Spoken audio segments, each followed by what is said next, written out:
Eso como fundación estamos felices de hacer. Conmigo está Felipe Contreras. Felipe Contreras, preséntese usted.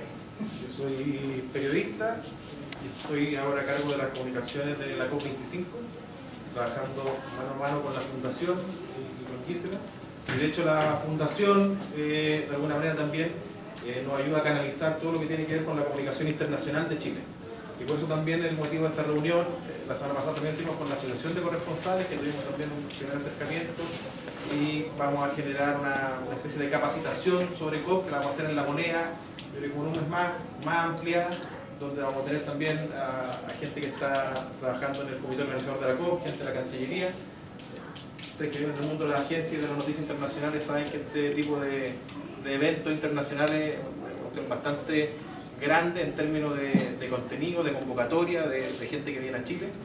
Para el país representa obviamente un desafío tremendo en capacidad organizativa, pero también sobre todo, y eso es lo que queremos transmitir, un gran desafío de cómo cambiamos de alguna manera la mentalidad de la opinión pública, de la ciudadanía, para que adopten hábitos más sustentables.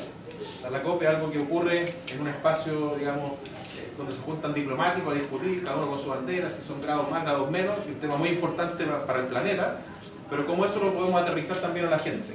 Ese es nuestro desafío a nivel local, y nuestro desafío a nivel internacional es que ustedes también nos puedan ayudar en la tarea que tenemos, que es contar historias de Chile, y contar historias de Chile en esta cuerda de la sustentabilidad. Tenemos la convicción de que tenemos mucho que contar. Estamos acostumbrados a contar historias de cobre, de vino, de paisaje, de desierto, pero también tenemos mucho que contar en materia de sustentabilidad. Esa es la invitación, y sobre todo dejar los canales abiertos para poder facilitarle esa tarea también a ustedes. Nosotros venimos también del mundo de los medios, en COP trabajamos con Pedro Schwarze, que va a ser el periodista que está a cargo también de la parte internacional. Y Felipe Vicencio, el nuevo también periodista por la Fundación. Por la Fundación, así que tenemos un equipo sólido. Felipe trabajó en TVN, en Canal 13, Pedro trabajó también, bueno, nos conocimos, trabajamos los dos mucho tiempo en La Tercera, yo fui subdirector de La Tercera, Pedro era subeditor de Internacional. Venimos del mundo de los medios, éramos clientes de ustedes, recibíamos los contenidos que ustedes generaban, y sabemos la importancia que tiene el valor periodístico, y también sabemos que es una muy buena manera de comunicar, digamos, qué es lo que está pasando en Chile, y que la gente también en el mundo conozca un poco más de este país. Así que muchas gracias por venir, y represento a usted al Champion, como dueña de casa de... Como dueña de casa, bueno, nosotros queremos, esta conferencia es con Gonzalo Muñoz, nuestro champion de COP25, y nada, yo creo que él se va a poder presentar demasiado bien solo, así que gracias Gonzalo. Bueno, muchas gracias. La idea de esta presentación es que ustedes vean de qué manera estamos mostrándole al mundo lo que implica la COP. Parte del relato también pasa por entender qué es la COP, cuáles son las acciones que se están desarrollando en torno a las negociaciones climáticas, por qué este tema en general tiene una extremada relevancia, pero además por qué la COP25 es una COP que debiera ser una de esas COP que marquen historia. Entonces voy a pasar por algunos temas más bien generales que creo que son importantes para un poco nivelar el nivel de conocimiento entre todos, pero después quiero entrar también un poco más en la dimensión de cómo estamos comunicando justamente la relevancia de la COP.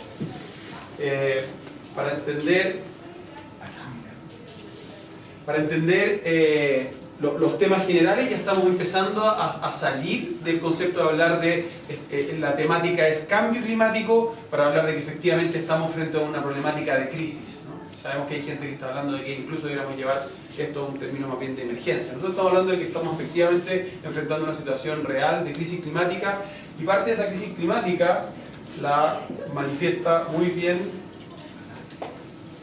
una parte de la crisis, es que el clicker no funciona. Eso justamente lo que todos ustedes están viendo en términos de lo que Greta Thunberg está activando desde la juventud, la niñez a nivel global. Escuchemos un poco lo de Greta y después quiero aterrizar eso en el contenido de la COP. I would like young people in the world to know that we are facing an existential crisis. A crisis they have not created, but they are the ones who are being most affected by it. That is unfair.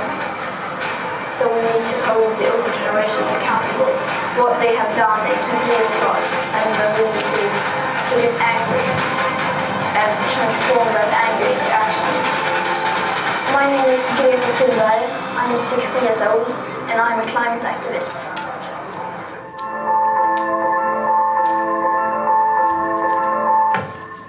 When I first found out about this climate crisis, I became very scared and very worried. I just took for granted that I had like a future. So I told my parents about my concern about this, and they were like, everything is fine, you don't need to worry. And then I made them feel so guilty about their lifestyle that they decided to change their lifestyle. In my personal life, I have given up flying. I have become vegan, and I don't buy new things anymore. I first started school striking on August 20 last year, and then I decided to continue because why should I stop then when people were listening to what we who were school striking had to say.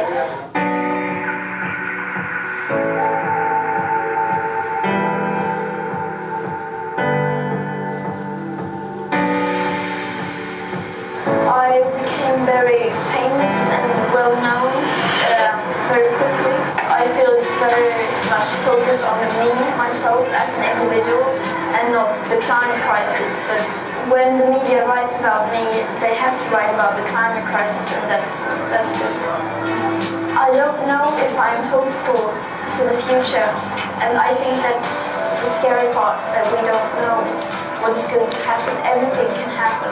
It's up to us. We are right now in this moment deciding how the future for future generations will be, how their living conditions will be.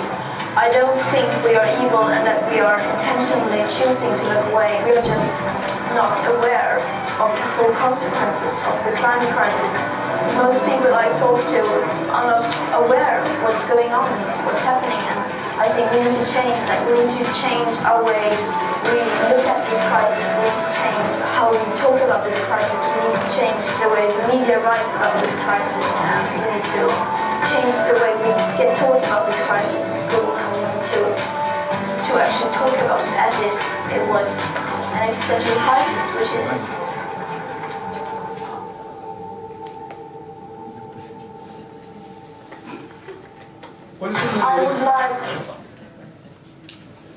¿Cuáles son los elementos fundamentales que trae Greta a la conversación desde la perspectiva de nuevo de la COP25?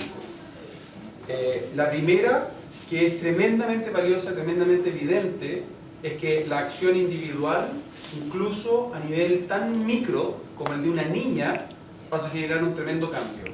Es un quiebre de paradigma extraordinario. No es que otras personas no se hayan manifestado antes respecto de temas tan relevantes como este, y más o menos de la misma forma. Pero de una u otra forma estamos encontrando un punto en el cual una niña, imagínense la cantidad de veces que alguien le dijo, estás perdiendo tu tiempo. ¿De qué sirve que una niñita se manifieste frente al Parlamento de Suecia? Bueno, sirve. Lo que ella está generando es único. Ha movilizado a millones de niños en el mundo, pero como les decía antes, lo que está poniendo además sobre arriba de la mesa es que las acciones individuales, las acciones de grupos pequeños, las acciones de países pequeños pueden tener un efecto tremendamente razonable, tremendamente valioso para activar a otros.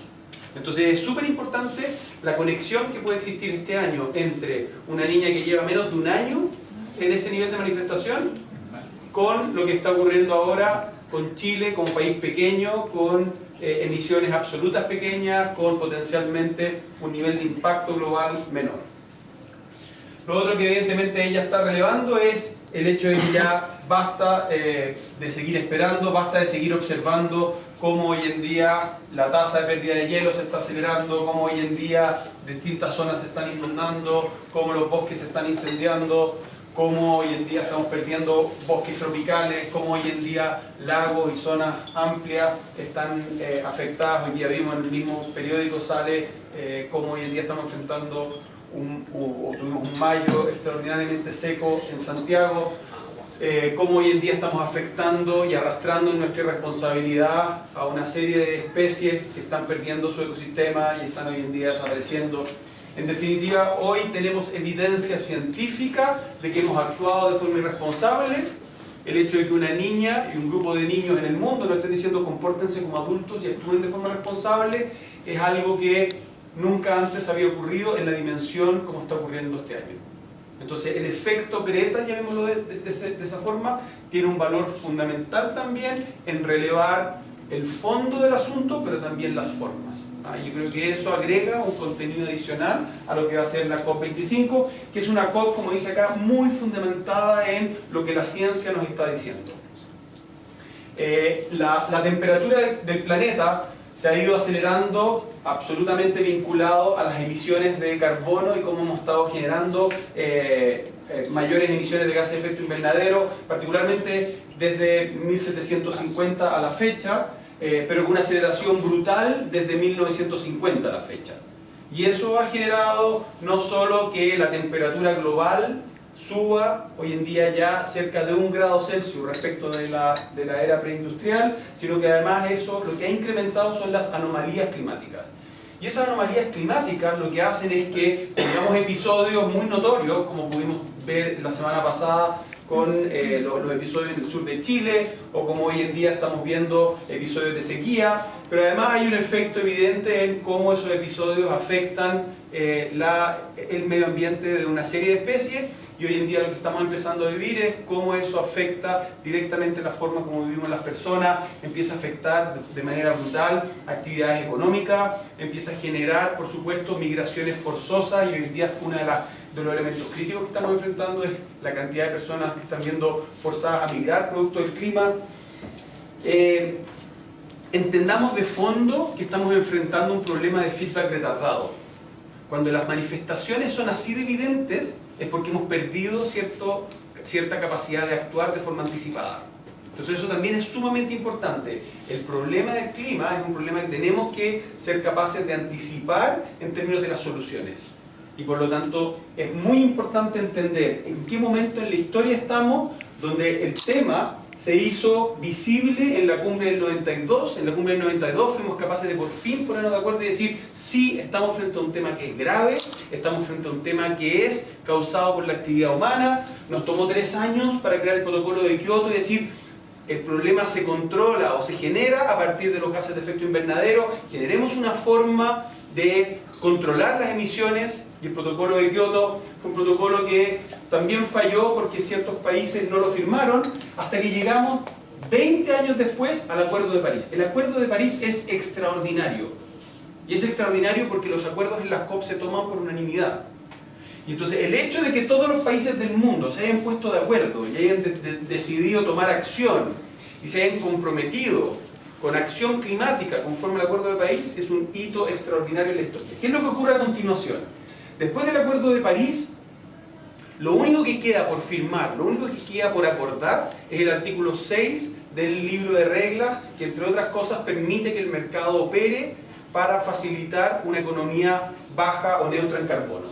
Entonces, la cumbre del 2019, la COP25 en Santiago, esperamos todos sea una cumbre donde se terminen las partes de negociación. Terminemos la era de negociaciones. Y pasemos, tal cual como dice el Acuerdo de París, a partir del 2020 a la implementación de aquello en lo cual nos comprometimos en 2015. El 2020 es el año donde empieza la implementación del Acuerdo de París. Ahora, ¿qué es lo que ocurre? Entre el 2015 y el 2019, el 2018, supimos que aquello en lo cual nos comprometimos en el Acuerdo de París, que es llegar a un escenario de máximo 2 grados de calentamiento promedio de la temperatura del medio ambiente, es insuficiente y debiéramos más bien apuntar a 1,5. La tendencia que tenemos hoy es esa. El desafío es tremendamente relevante, una situación tremendamente desafiadora, donde mientras más nos demoremos, esta curva va a ser cada vez más pronunciada. Para llegar de nuevo, no solo a los 2 grados de París, tenemos que apuntar a los 1,5 grados. En París se acordó que en 2020 se empieza la implementación. El 2019, por lo tanto, es el momento donde se termina la negociación y eventualmente podríamos estar pensando en que incluso la COP de cambio climático pasa a ser una COP que deja de ser una conferencia de